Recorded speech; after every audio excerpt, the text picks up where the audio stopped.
back to Lion Serpent Media. What a strange turn of events. Today I will be sharing an article that I ran across today about the Khazars and the so-called Jews. They finally admit that they are Khazarians. And let me just read to you some of this article. I'm not going to go into all the article, but if you want to go and read this article for yourself, I will leave the post in the description box. So let's get started. The actual title of the article is Leaked Report. Israel acknowledges Jews, in fact Khazars, secret plan to reverse migration to Ukraine. Now remember, they spent all that time and energy with their pogroms with Adolf Hitler, exterminating and running these poor people from country to country to justify the legitimacy of their Jewish state Israel, which they created. Remember, these are Ashkenazi Jews whose ancestors are Khazarians, who came from that kingdom from the 8th and 9th century, from King Bulan, when he converted all his people to Judaism. So let's get into the article. It says, a warlike Turkic people, a mystery. It is well known that sometime in the 8th to 9th centuries, the Khazars, a warlike Turkic people, converted to Judaism and ruled over a vast domain in what became southern Russia and Ukraine. What happened to them after the Russians destroyed that empire around the 11th century has been a mystery. Many have speculated that the Khazars became the ancestors of the Ashkenazi Jews. It says, until now, in 2012, Israeli researcher Iran Ilhak published a study claiming to prove that Khazar ancestry is the single largest element in the Ashkenazi gene pool. Sand declared himself vindicated, and progressive organs such as Haaretz and the Forward trumpeted the results. Israel seems finally to have thrown in the towel. A blue ribbon team of scholars from leading research institutions and museums has just issued a secret report to the government acknowledging that European Jews are in fact Khazars. Now listen to what Benjamin Netanyahu said. Speaking off the record, he says, we first thought that admitting we are really Khazars was one way to get around Abba's insistence that no Jew can remain in a Palestinian state. Maybe we were gasping, or shall I say grasping at straws. But when he refused to accept that, it forced us to think about more creative solutions. The Ukrainian invitation for the Jews to return was a godsend. Relocating all the settlers within Israel in a short time would be difficult for reasons of logistics and economics. We certainly don't want another Fashlon like the expulsion of the settlers in Gaza, the hit not cut, disengagement. You see, what's done in the dark will always be brought to the light. Man. Now, I want to share something with you from my book, The Synagogue of Satan, just to show you what I'm saying, how all this talk about anti-Semitic, anti-Semitism, these people practice this on their own people to justify the reason for having the state of Israel. Now let's listen to what Edmund Rothschild had to say. Edmund James de Rothschild, the youngest son of Jacob Rothschild. Remember, Mary Amschel Rothschild had 5 sons, and Jacob was the youngest son, and his son is Edmund. So it says, he visits Palestine to see the Jewish colonies he funded as a result of the Rothschilds' engineered pogroms in Russia, Poland, Bulgaria, and Romania. He is impressed and vows to continue to supply funds to these colonies in furtherance of a long-term Rothschild objective of creating a Rothschild-owned Jewish state. Now this was in 1895 when he visited the colonies in the Israel state. Now it says in 1897 when they founded the Zionist Congress, this is what else took place. The first meeting of the World Zionist Congress is arranged to take place in Munich.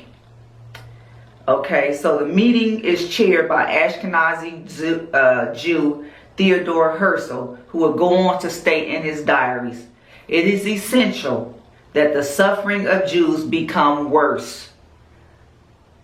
This will assist in a realization of our plans. I have an excellent idea. I shall induce anti-Semitic to liquidate Jewish wealth. The anti-Semites will assist us thereby, in that they will strengthen the persecution and oppression of the Jews. The anti-Semites shall be our best friends." So you see, behind the scenes, things were being created. As I stated before, people who do not know what's going on and who read the Bible, they think that Bible prophecy is being fulfilled when they seen all these Jews going back to Israel. No, this was something created behind the scenes by this little cabal, these money changers, the Rothschild family, the robber barons. They have accumulated so much wealth. These people have so much money, it's ridiculous. And the more they get, it's just not enough. It's just not enough. They foment wars, which create more money for them. Wars is very profitable for people like this. Now, as I stated before, most prominent evangelicals, they also trumpet this notion that these so-called Jews, these Ashkenazi Jews, these people that speak Yiddish, you know, that came from a pagan nation, they trumpet that these are Abraham descendants, but they're not. These people are pagan people. So let me tell you, they love to quote the Bible. They love to quote Genesis chapter 12. If you're not a Bible student or you're not into the Bible, I'm just going to share with you briefly what Genesis chapter 12 says. It says, starting with verse 1, "Now the Lord had said unto Abram, Get thee out of thy country and from thy kindred and from thy father's house unto a land that I will show thee. And I will make of thee a great nation, and I will bless thee and make thy name great, and thou shalt be a blessing. And I will bless them that bless thee, and curse him that curseth thee.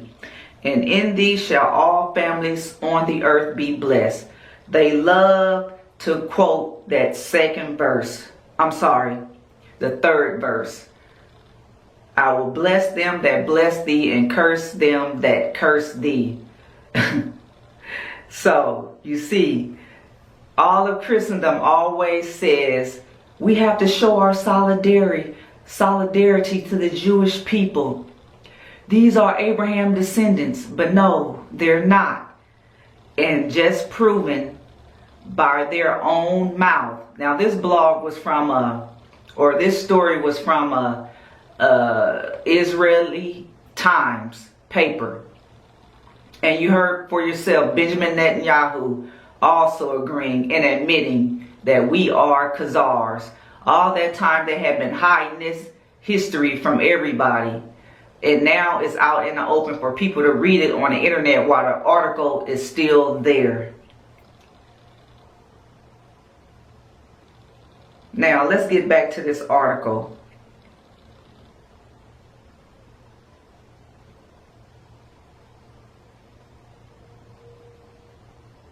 Okay, I think I pretty much shared the most important parts of it, of them acknowledging that they are Khazars. Now if you want to read the rest of the article, like I said, I'll put the information in the description box of where you can go read this article for yourself. It's funny how they love to call people anti-Semitic, but here it is that these people behind the scenes the people in this Zionist movement were the ones actually initiating and stirring all this trouble and causing all these people all this heartache and all this pain just to justify them having this Jewish state, which is only a stepping stone. Like I said, they want world domination. They want the world to be, the whole world under them. This is their whole goal. And like I said, back to the spiritual warfare, this synagogue of Satan, you know, they're looking for the Antichrist. They are inspired by him. They are motivated by the power of darkness. These people have done so much evil. And I'm glad to see that, you know, what was being done in the dark is finally being brought to light. I would like for you to continue to stay tuned as I continue to share these things with you, because a lot of facts of history has been hidden from people, and people just do not understand the hostility that's going on over there in Palestine between the so-called Jews and the Palestinian people, which is most likely descendants of Abraham, the people that are naturally from that area. And the Muslims, you know, people say, oh, they always hated the Jews. Well, that goes back to the Bible. You know, let me share with you one more text in Genesis chapter 16 in regards to what, you know, the Lord said in regards to Ishmael. Chapter 16. It says, and the angel of the Lord said unto her, Hagar, Ishmael's mother, she was an Egyptian. Behold, thou art with child, and shalt bear a son, and shalt call his name Ishmael, because the Lord hath heard thy affliction. And he will be a wild man. His hand will be against every man, and every man's hand against him. And he shall dwell in the presence of all his brethren.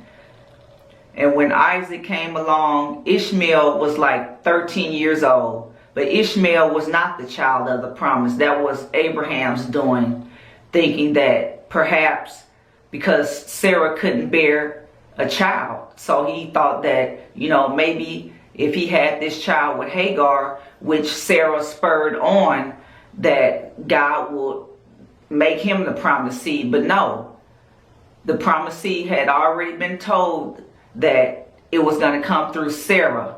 And sure enough, Sarah bore a son, and his name was Isaac. That was the child of the promise. And through Isaac came the two twins, Jacob and Esau. And through Jacob became the 12 tribes of Israel. And out of those 12 tribes, we know that Jesus came from the tribe of Judah, the fourth born son to Jacob. Just wanted to touch on that because it's going to always go back to the spiritual. You cannot get rid of this ancient history because it tells us what's going to happen and what's going to take place in the future. I just wanted to share one more statement that Edmund James Rothschild said when he was faced with a delegation in 1901 that came from the colonies that were set up in Palestine. This is what they said to him. If you wish to save the Yishuv, that means Jewish settlement, first take your hands from it, and for once permit the colonies to have the possibility of correcting for themselves what needs correcting. Now listen to what his arrogant butt says to them. I created the Yishuv, I alone. Therefore no men, neither colonists nor organizations, have the right to interfere in my plans.